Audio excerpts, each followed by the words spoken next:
Finally চলে আসছি Nepal.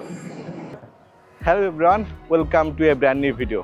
Actually এতদিন তো শুধু দেশের ভিতরেই দেখছেন, এবার আমাকে দেখবেন দেশের বাইরে। জীবনের প্রথমবার আমি দেশের বাইরে কোথাও যাচ্ছি, and this is Nepal.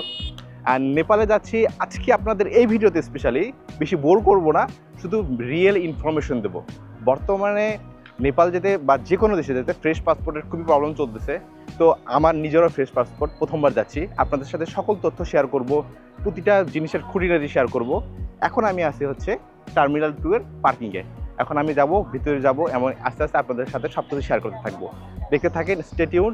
And এই ভিডিওটা যদি এক্সপেক্ট করেন নেপালের কিছু দেখাবো, প্লিজ এক্সপেক্ট করেন না, আপনারা স্কিপ করতে পারেন। আর যদি যাদের ইনফরমেশন দরকার, নেপাল কিভাবে যাবেন, নেপালের ইমিগ্রেশন কীভাবে পাস করবেন, কী কী ডকুমেন্টস প্রয়োজন, যদি জানতে চান তাহলে এই ভিডিওতে সাথে থাকুন। আজকে 9 ফেব্রুয়ারি। আজকের তুলনামূলক একটু যাত্রীর বেশি চাপ, কারণ হচ্ছে আজকের পরে নেক্সট 3-4 দিন একটা গভর্নমেন্ট হলিডে আছে। আমার মতো আসলে আরও অনেকেই নেপালে প্ল্যান করছে বা অন্যান্য দেশে ঘুরতে যাওয়ার প্ল্যান করছে। ওকে, ওয়েলকাম ব্যাক এগেন। অ্যাকচুয়ালি মোটামুটি একটা হেক্টিক সময় পার করলাম। আপনাদেরকে আস্তে আস্তে জানাবো কীভাবে কী হইলো। কিন্তু এখন আমি আছি হচ্ছে লাউঞ্জ এরিয়াতে। মোটামুটি এখানে বাংলাদেশের সব ধরনের সবগুলো লাউঞ্জ, যেমন সিটি ব্যাংকের লাউঞ্জ, বলাকা লাউঞ্জ বলেন, তারপরে হচ্ছে ইম্পেরিয়াল লাউঞ্জ। আচ্ছা, লাউঞ্জ অ্যাক্সেস কীভাবে পাবেন? আপনারা চাইলে লাউঞ্জ অ্যাক্সেস করতে পারবেন, যে কেউ লাউঞ্জ অ্যাক্সেস করতে পারে, কিন্তু ফ্রি লাউঞ্জ অ্যাক্সেস করতে হলে অবশ্যই আপনাদেরকে ক্রেডিট কার্ড থাকতে হবে যে কোনো ব্যাংকের। অ্যাকচুয়ালি যে কোনো ব্যাংক না, সব ব্যাংকের সব ক্রেডিট কার্ডে ফ্রি এই ফ্যাসিলিটিটা থাকে না। যেমন দেখা যাচ্ছে যে ম্যাক্সিমাম ব্যাংকগুলোর গোল্ড কার্ড বা প্লাটিনাম কার্ড থেকে তার উপরের দিকে কার্ডগুলোতে সাধারণত ফ্রি লাউঞ্জের অ্যাক্সেস থাকে। আমার ক্ষেত্রে আমার ব্র্যাক ব্যাংকের মিলেনিয়াল টাইটানিয়াম কার্ড ছিল, তো ওইটাতে শুধু একজন ফ্রি ছিল, এবং পাশাপাশি অ্যাকচুয়ালি ওইটাতে একজন ছিল, আমার সাথে আরও দুজন ছিল, টোটাল 3জন। এই 3জন, আমি 2টা কার্ড ব্যবহার করে 3জন অ্যাক্সেস নিয়েছি, আমি সহ আরও 2টা গেস্ট। আচ্ছা, এখন খেতে খেতে আপনাদের সাথে ইমিগ্রেশনের এক্সপিরিয়েন্স শেয়ার করি। ইমিগ্রেশনের যে ব্যাপারটা, একটা জিনিস খেয়াল করলাম, সাধারণত আমি এর আগে যতজনের ভিডিও দেখে আসছি যে ইমিগ্রেশনের লাইনে দাঁড়াবেন, বোর্ডিং থেকে শুরু করি। আপনার জিজ্ঞাসাবাদটা বোর্ডিং থেকে শুরু হবে। বোর্ডিংয়ে আপনাকে মোটামুটি প্রাথমিক একটা জিজ্ঞাসা করবো, আপনি কী করেন, আপনার নাম কি, কোথায় যাবেন, কখন, মানে ওখানে লেখা আছে, কিন্তু তারপরে আপনার মুখ থেকে শুনবে, জাস্ট ফর দ্য কনফিডেন্স, আসলে আপনি কনফিডেন্ট কিনা। দেন অবশ্যই ডলার ইনভেস্টমেন্ট এবং সাথে ডলার, এই দুইটা জিনিস লাগবেই, তাছাড়া কিন্তু আপনি বোর্ডিংয়ে পার করতে পারবেন না। ফার্স্ট স্টেপ বোর্ডিং কমপ্লিট করলাম। দেন বোর্ডিংয়ের পরে ইমিগ্রেশনে দাঁড়ালাম নর্মাল লাইনে। দাঁড়ানোর পরে ইমিগ্রেশন অফিসার আমার যখন শুনলো ফ্রেশ পাসপোর্ট, শুধু আমার না, আরও যারা ট্রাভেলার আছে সব ফ্রেশ পাসপোর্টগুলোকে এক জায়গায় একটা কর্নারের ডেস্কে পাঠিয়ে দিল। ওইখানে যাওয়ার পরে নর্মালি জিজ্ঞাসা করলো, আমার ক্ষেত্রে বলতেছি, নর্মালি জিজ্ঞাসা করলো যে কী করেন। তারপরে আবার আরেকটা পাঠিয়ে দিল, সেটা হচ্ছে যে মেইন অফিসে পাঠিয়ে দিল। ওখানে যাওয়ার পরে জাস্ট সিম্পলি আপনাকে জিজ্ঞাসা করবে, যদি আমার ক্ষেত্রে, আমি নেপাল দিয়েছি, আমার কাছে জিজ্ঞাসা করছে যে আপনি কী করেন, দ্যাটস ইট। আপনি যদি কনফিডেন্টলি বলতে পারেন যে আপনি কী করেন এবং আপনার মানে ডকুমেন্ট প্রপার থাকে, দেন আপনি ওইটাও পার করে দেবেন। সিম্পলি একটা ওকে লিখে দেয়। দেন এর মধ্যে আপনাকে কিন্তু একা ঘুরতে হবে না, আপনার সাথে সাথে সাথে সবসময় একজন পুলিশ থাকবে, আপনাকে গাইড করবে, এবং তারা যথেষ্ট হেল্পফুল এবং সবাই যথেষ্ট ফ্রেন্ডলি ছিল। এখন ওইখান থেকে আমাকে আনুমানিক 7 থেকে 8 মিনিট সময় লাগছে, কারণ হচ্ছে অনেক রাশ ছিল। 7 থেকে 8 মিনিট সময় লাগছে সবার পাসপোর্ট এটাকে একটা নর্মাল ইনকোয়ারি করছে। আমি প্রচণ্ড পরিমাণে আসলে এটা ভীত ছিলাম বলতে পারেন, যে প্রথমবার যাচ্ছি, একটা এক্সপিরিয়েন্স নিয়েছিলাম। তো আমার কোনো ডকুমেন্ট চেক করিনি, কিছু চেক করিনি, জাস্ট জিজ্ঞাসা করে আমাকে ছেড়ে দেওয়া হয়েছে। আমি আসার সময় প্রচুর পরিমাণে ডকুমেন্ট নিয়ে আসছিলাম। শুধু বলবো যে আসলে মোটামুটি একটা দিস্তা খাতা বানানো যাবে, এত ডকুমেন্ট নিয়ে আসছিলাম, যে আমি ফুললি প্রিপেয়ার ছিলাম যে আমাকে যে কোনো জিনিস জিজ্ঞাসা করলে আমি যেন সেটা কনফিডেন্টলি অ্যান্সার করতে পারি, দ্যাটস ইট। এবং শুধু আমরা টোটাল 5 জন যাচ্ছি, 5 জনের মধ্যে তিনজন হচ্ছে রেগুলার ভ্রমণ করে তাদেরকে কোনো সমস্যা করেনি, তাদেরকে মেইন ইমিগ্রেশন লাইন থেকেই দেখা যাচ্ছে যে ছেড়ে দিয়েছে। আমার সাথে আরেকজন ছিল, তারও ফ্রেশ পাসপোর্ট, আমাকে এবং তাকে একটু আলাদা করে মেইন অফিসে নিয়ে যে জাস্ট জিজ্ঞাসা করছে কী করে, দ্যাটস ইট, কোনো ডকুমেন্ট দেখেনি। এখন আমার মতো লাকি কিন্তু সবাই হবে না, দেখা যাচ্ছে আমাকে কিছু মানে ডকুমেন্ট দেখেনি বলে যে আপনারও ডকুমেন্ট দেখবে না এরকম না, এটা ডিপেন্ড করে যে আপনি কেমন কনফিডেন্ট এটার উপর। ওকে, সো আমাদের লাউঞ্জ অ্যাক্সেস কমপ্লিট। আমাদের ফ্লাইটের আর আনুমানিক 35 মিনিটস আছে। আমরা এখন অ্যাকচুয়ালি আমাদের মোটামুটি সব কিছু এখন জাস্ট ফাইনাল ফ্লাইটে উঠতে হবে। অ্যান্ড লাউঞ্জের এই এরিয়াটা না জোস, মানে কিন্তু ছবিগুলোর পাশে লাইটিংটা সুন্দর, তো ছবিগুলো অস্থির আছে, ছবি ট্রাই করতে হবে। এবং আরেকটা জিনিস, আমি কিন্তু ওখানে কথা বলতে বলতে ব্ল্যাক লিস্ট, তারপরে হচ্ছে আবার বলতে পারেন যে অফলোড, আমার সাথে কিন্তু অনেকে মানে অফলোড করতেছে। সো এই ব্যাপারটা নিয়ে অন্য কোনো ভিডিওতে কথা বলবো। ওকে, সো ইমিগ্রেশন পার হয়ে হাতের বাম দিয়ে সেকেন্ড ফ্লোরে হচ্ছে সব ধরনের লাউঞ্জ, দেন আবার লাউঞ্জ থেকে নিচের দিকে যাচ্ছি সব ধরনের, অ্যাকচুয়ালি যেদিক দিয়ে আসছিলাম সেই দিকে যাচ্ছি যে ফ্লাইটের বোর্ডিংয়ের জন্য। ওকে, সো সাথে থাকেন। এই হচ্ছে আমাদের গ্রুপ, আমার সামনে 4 জন। এখানে মোটামুটি সব ধরনের দোকানপাট, ডিউটি ফ্রি বলেন, সব ধরনের দোকানপাট এখানে আছে। এখন আমি যেখানে আছি সেটা হচ্ছে যে লাস্ট চেকিং এরিয়া। এখানে আপনাদের অ্যাকচুয়ালি জুতা, বেল্ট, হ্যান্ড লাগেজ যা যা আছে সব কিছু স্ক্যান করা হয়। এখানেও কিন্তু ছোটোখাটো একটা লাইন আছে। তো এইখানে একটা ব্যাপার হয়, এখানে একজন পুলিশ থাকে বা একাধিক পুলিশ থাকে। তো আপনারা যদি একা যান বা আপনাদেরকে আটকে অ্যাডিশনালি কেউ জিজ্ঞাসাবাদ করতে পারে, যে আমার ক্ষেত্রে হয়েছিল, আমাকে জিজ্ঞাসা করছে আপনি কি একা। আমি অ্যাকচুয়ালি আমার যখন ট্যুর পার্টনারদেরকে দেখালাম তখন আর আমাকে আর কিছু বলেনি। ওকে, সো আমাদের চেকিংও কমপ্লিট, লাস্ট যে চেকিং হয়। এখন বাসে উঠবো। যে পরিমাণ মশা, মনে হচ্ছে মশার ফ্যাক্টরিতে চলে আসছি। মানে এই বাসটার ভিতরে যে পরিমাণ মশা। আরে না, এয়ারপোর্টে মশা বেশি, এয়ারপোর্টে প্রচুর মশা। ওকে, এটা হচ্ছে আমাদের ফ্লাইট। ফ্লাইটটা খুব বেশি বড় না, মানুষ মোটামুটি বোর্ডিং করতেছে, ছবি টবি খাইতেছে, সব কিছু না ফার্স্ট টাইমের এক্সাইটমেন্টটা অন্যরকম। তো এইটা আমার আসলে ফার্স্ট টাইম ফ্লাইট জার্নি। প্রত্যেকটা জার্নির ফার্স্ট টাইমটা অনেক মানে অন্যরকম অনুভূতি হয়। তো এটা আমার ফার্স্ট টাইম জার্নি, শেয়ার করতে থাকবো। 26 left side, sir. 26 আচ্ছা, গুড ইভিনিং। ওরে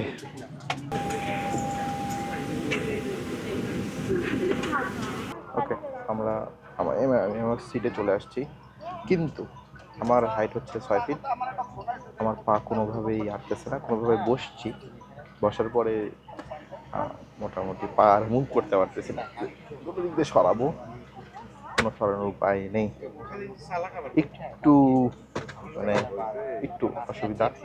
আর সাথে প্লেনের ভিতরে প্রচণ্ড পরিমাণে মশা, অ্যাজ ইউজুয়াল এয়ারপোর্টের মধ্যে যেমন।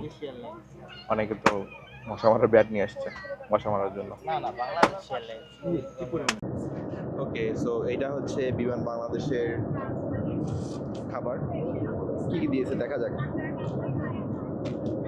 একটা ফ্রেশ পানি, Coca Cola, mango bar, sauce, sandwich, আর এটা হয়তো বা মিষ্টি টাইপের কিছু হবে। আচ্ছা, দেখি বিমান বাংলাদেশের তো আসলে খাবার নিয়ে সবসময় অভিযোগই থাকে মানুষের, টেস্ট করি। আমি অবশ্যই একটু আগে লাউঞ্জ থেকে খাওয়া দাওয়া করে আসলাম। এটা কি ডেজার্ট? আমি লাউঞ্জ থেকে যে পরিমাণে খাওয়া দাওয়া করে আসছি, এখন এগুলো তো ভালো হইলেও ভালো লাগবে না, দেখা যাক, টেস্ট করি তারপরে জানাচ্ছি। ওকে, ফাইনালি চলে আসছি নেপাল। আর ফ্লাইটটা খুব বেশি ডিলে ছিল না, এখনও একটা ফ্লাইটের এখনও সাইড এফেক্ট আছে, আমি কানে শুনতে পাচ্ছি না, কান তালিয়ে বাইরে আছে। আরে এগুলো করতে পারবে। এখন লোকাল টাইম বাজে হচ্ছে 7:10। এই হচ্ছে গ্রুপ। ওকে, তো খাবারের রিভিউটা পরে দেবো, কারণ খাবারগুলো এখনো সাথেই আছে। ওহ, ঠিক আছে, যেতে বলতেছে যেতে হবে, আবার বাসে চলেছে, দেন আবার কথা হবে। Welcome back again. Welcome after around 2 hours, like not 2 hours, less than 2 hours. ব্যাপার যেটা হয়েছে, এখন আমরা খুব স্মুথলি ইমিগ্রেশন পার হয়েছি। তো ওখান থেকে নামার পরে আমরা বাসে উঠছি, বাস থেকে ইমিগ্রেশন যে লাইনটা, যেহেতু আমরা ই ভিসা নিয়েছিলাম সেক্ষেত্রে আমাদের কোনো প্যারা হয়নি। কিন্তু অনারেবলের জন্য ওখানে ইটিএর একটা অনেকগুলো আর কি কম্পিউটার স্ক্রিন আছে, আপনারা ইজিলি চাইলে ওখানে ফিল আপ করে অনারেবল ভিসা নিতে পারবেন। একটা স্টিকার ভিসা দিবে, এবং আমরা আসছি, আমাদেরকেও একটা স্টিকার ভিসা দিয়েছে। ইমিগ্রেশন খুব স্মুথ, কোনো কিছু জিজ্ঞাসা করবে না, কিচ্ছু না, জাস্ট আপনার পাসপোর্ট নেবে, তারা একটা স্টিকার ভিসা দিয়ে আপনাকে বের করে দেবে। দেন একটা খুব খারাপ এক্সপিরিয়েন্স হলো, সেটা হচ্ছে যে আমার নতুন ব্যাগ, নতুন লাগেজ প্রথম টিপেই ভেঙে ফেলছে Biman Bangladesh. Thank you so much Biman Bangladesh. এতদিন তো শুধু মানুষের সাথে হইতো, মানুষের জিনিসই দেখলাম, এবার আমার নিজের সাথে হইলো। আচ্ছা, এখন ব্যাপারটা হচ্ছে আমরা নেপালি রুপি কনভার্ট করছি ডলার থেকে। $100 আমরা পেলাম হচ্ছে 14,100 রুপি। এবং একটু যদি একটা জিনিস করবেন, ইমিগ্রেশন থেকে পার হয়ে লাগেজ নিয়ে পার হয়ে কিনবেন, একটু সামনে গেলে দেখবেন আরও বেশ কিছু শপ আছে, একটু বার্গেইন করবেন, কিন্তু বেশি কনভার্ট করবেন না। নেপালের মেইন কাঠমান্ডুতে বা থামেলের যেখানে থাকবেন আশেপাশে অনেক এক্সচেঞ্জ পাবেন, ওইখানে অনেক ভালো রেট পাবেন। এটা গেল একটা। $100 করবেন আর $50 করবেন, $100 করবেন, বাকিটা আপনি বাইরে থেকে করবেন, এটা একটা পয়েন্ট গেল। তারপরে হচ্ছে সিম কেনার ব্যাপার। এখানে এনসেল আছে, নামাস্তে আছে। আমরা একটা এনসেল নিয়েছি আর একটা নিয়েছি নামাস্তে। এনসেলের যেটা প্রাইসিং 595, তারপরে হচ্ছে 995, আরেকটা মেবি 1995। তিনটা প্যাকেজ, 7 দিন, 14 দিন, 28 দিন। আমি শুনি যে এনসেলের নেটওয়ার্ক ভালো, সেজন্য এনসেল নিয়েছি।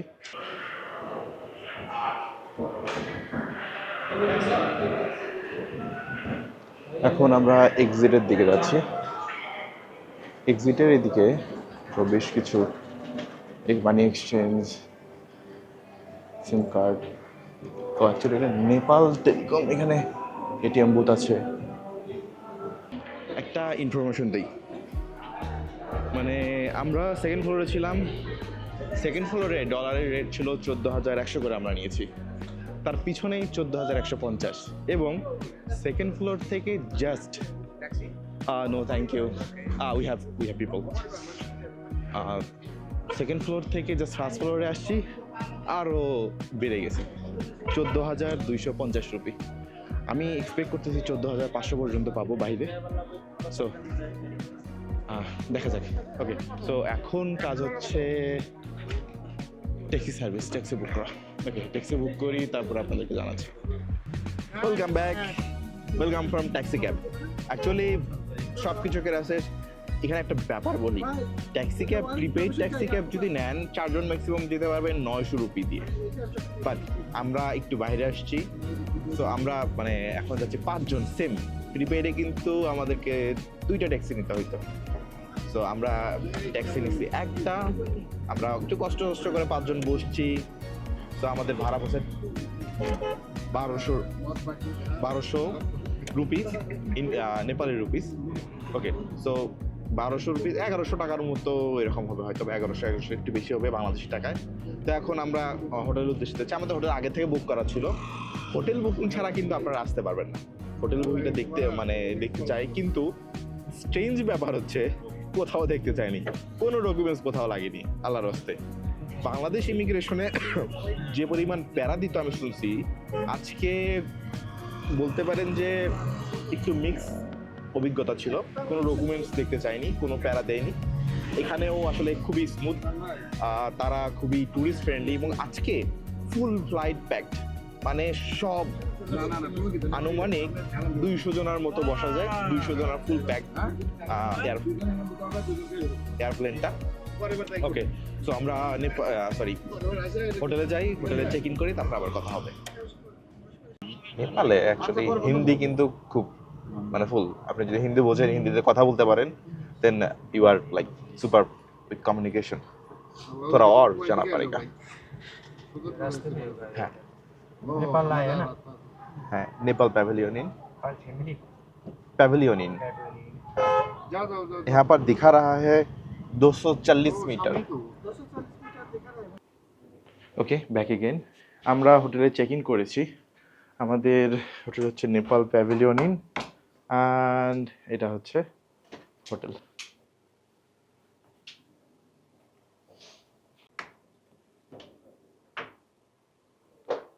এটা 2 জনের টুইন বেড, অ্যাকচুয়ালি নামে টুইন বেড কিন্তু জয়েন্ট লাগানো। আচ্ছা, এই ফুল ফুল হোটেলটা আসলে নেপালের কালচার দিয়ে থিম করা। মোটামুটি যে একটা ট্রেডিশনাল ভাইব, একটা কালচারাল ভাইব দেয়। আমরা আগোড়া থেকে বুক করছিলাম। আমাদের মেবি 2 রুমে পড়ছিল হচ্ছে 2 দিনের জন্য 2 রুম পড়ছিল 6,400 টাকার মতো। দ্যাট মিনস পার রুম পড়ছিল হচ্ছে আই গেস 3400 টাকা করে পার ডে 2 রুমে। সো 1700 টাকার মতো পড়ছিল। আচ্ছা যাই হোক, এখন তো এখানেই বিদায় নেব আজকের ভিডিও থেকে।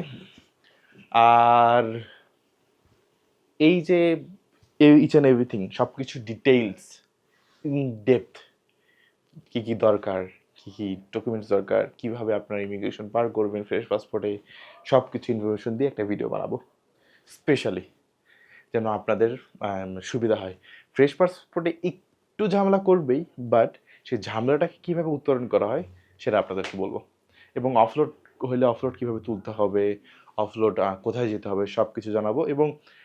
এবং অভিজ্ঞতা সম্পন্ন লোক থেকে জানাবো, কারণ একজন আমাদের মধ্যে অফলোড হয়েছিল এর আগে, এখানে না অন্য জায়গায়। সো ওনার মুখ থেকে আপনাদেরকে আমি শোনাবো সব কিছু। তো আজকের মতো এখানে থেকে বিদায় নিচ্ছি। দেখা হবে আবার নেক্সট ভিডিওতে।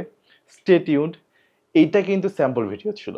নেক্সট ভিডিওগুলোতে নেপালের প্রকৃতির যে আসল রূপ, কাঞ্চনজঙ্ঘা, মাউন্ট এভারেস্ট, এগুলো দেখাবো।